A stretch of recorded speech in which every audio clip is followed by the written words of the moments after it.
Di ako magsusorry. Oh, so ending? Ako pa rin naiintindi. Ako lang nakakaalam na tatlo kami. Ang tanga-tanga! Ang tanga-tanga!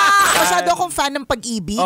Kahit minsan mukha na akong tanga, ako na lang talaga ang naiintindi, ganyan. Ganun pa rin talaga. Gagawin ko pa rin at gagawin. Alam mo, minsan may mga times ako na ganito, hindi ako magsusorry. Kasi diba, sabi ko sa'yo, hindi mahirap para sa akin na mag-sorry. Gusto ko, ayusin ka agad. Kasi ang ending, pag hindi ko naman din inayos, ako din yung maiirita. Parang regalo ko din sa sarili ko na ayusin agad. May mga times na gusto ko na, mamatigas kaya ako, hindi ako magsusorry. Oh, so ending? Ako pa rin naiintindi. Minsan naiirita na ako sa sarili ko. Nakakainis na rin. Alam mo yung gano'n. Kaya naman siguro talagang pinagtagpo tayong mga tanga sa pag-ibig. Kasi ako nagpakatanga din. Ako imaginein mo ako lang nakakaalam na tatlo kami.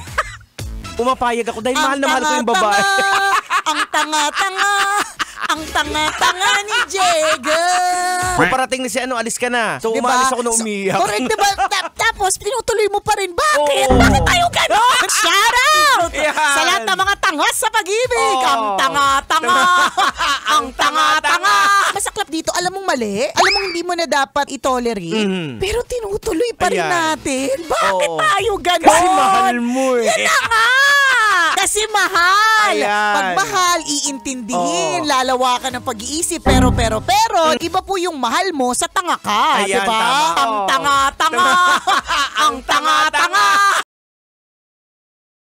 Wow! Enjoy na enjoy sa mga videos namin. Nako, Marami pa niyan dito, kabisyo. Kaya para mas feel good ka, I-like mo na ang video na to. At mag-subscribe na sa aming YouTube channel! Don't forget to click the notification bell Para lagi kang updated sa amin.